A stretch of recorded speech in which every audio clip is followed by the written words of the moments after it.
Улан Осмонович, азыр сиз айтып кеттиңиз, эми бюджеттин аткарылышы киреше жылдагыдан сом менен айттыңыз да көбөйгөнүнчө. Себеби жылдан жылга бизде доллардан инфляция болуп атат.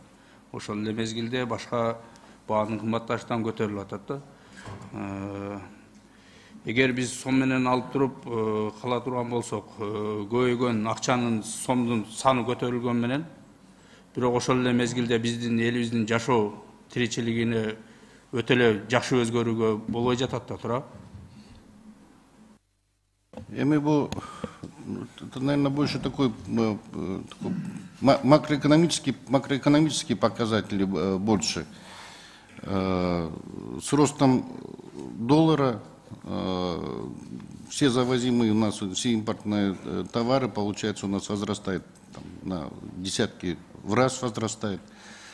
Эми ошо карата өзүңүз билгендей, социальная защита деп ушул зарплаталар өстү, пенсиялар өстү, ошол көбөйтүп атабыз, хоть выдержать вот этот баланс выдержать.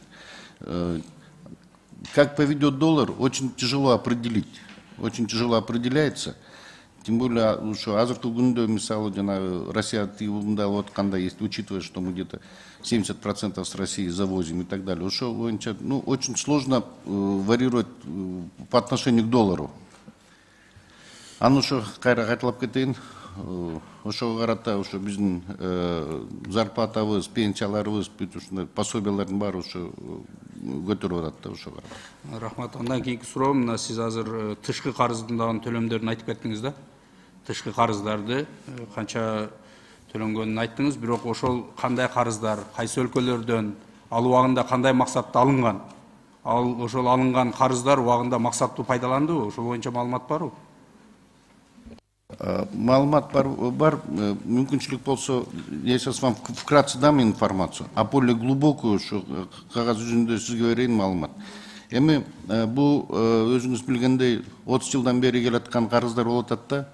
На сегодняшний день очень жесткие поставлены вопросы привлечения кредитов. Ошонун ичинде 30% грант болуш керек. Анын 1,5–1,2% привлечение проценты. И плюс 5–7 лет льготного периода неуплаты суммы основного долга. Ошого карата, тоже сейчас ведется большая работа по именно систематизации привлечения таких внешних инвестиций. По внутренним, по его структуре, если разобраться, то порядка более 50% составляет долги, это вот китайские кредиты, Энексимбанковские, а также Всемирного банка и МВФ. Бирок бияктагы айтып кетиш керек, азыр ошо каржы министрлигинин чоң жумуш жүргүзүп атабыз. Вы информированы, что сейчас идет такая работа, как на обмен кредитов. В этом году мы подписали соглашение между банком КФW на обмен 14,9 миллионов евро на деньги, которые будут направляться на социальное жилье по линии ГИК. В течение 3 лет ГИК будет получать по 4,9 миллионов евро на строительство. Бирок аларга бербейбиз да, Германияга бербейбиз, ошо акча биздин ошо социалдык социальное жилье ошо жака каралат. Анан дагы мен мурун сураганым себеби кечиресиз, убакытты көп албайлы. Анткени биз кайдай карыз алынган, кимдин убагында жайылган эл толук билиш керек. Мен ошону сурадым эле сизден. Себеби мына көрүп атасыздар, өзүңүз айтып кеттиңиз, Кытайдан алынган көбүнчө банкынан алынган деп. Бирок андан алынган карыздардын каяка кеткенине мына элди коомчулук азыр бүгүн дүрбөлөң салып атат. Буну сураганын себеби мындан ары дагы биздин кээ бир министрликтер, кээ бир жетекчилер ошондой жаман жолдорго барбаш керек. Себеби мына убагы келеткен, бүгүн карызды алып туруп, жеген ичкен, жеп ичип кете берет экен. Убагы биздин урпактар кийин төлөп калат экен. Мына биз төлөп баштабадыкпы? Эртең кайра биздин балдарыбыздан төлөй турган күн келет.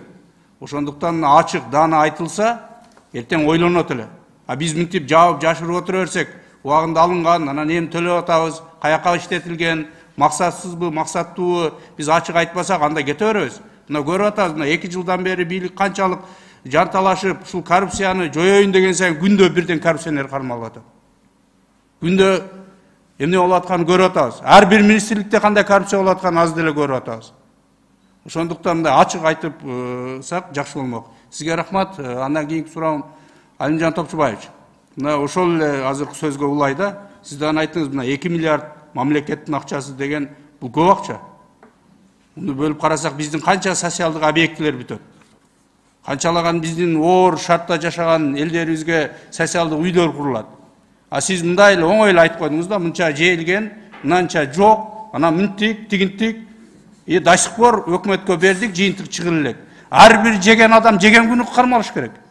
Жеген күнү жооп бериш керек, мынтип күтүп отура бербестен. Эмне убакыт берип атасыңар, барып маселеңди чечип ал, мен сени мынча карызыңды таап койдум, бардагын тааныш таап, эптеп чечип, камалып кетпе деп.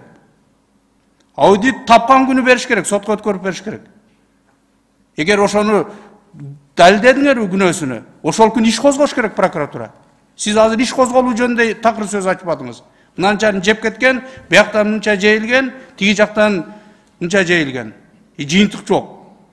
Жемне кийинкилерге шарт түзүп берип атасыңар. Биз айтып коебуз, жей бергиле, калаганың менен ошо жегендин жарымы менен кутулуп кетесиң деп. Мына чөткө айтыңызчы, канча кылмыш иш козголду ушул 2 миллиард жейилген боюнча.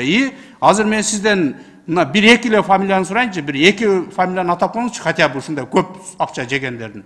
Бир эл билсин.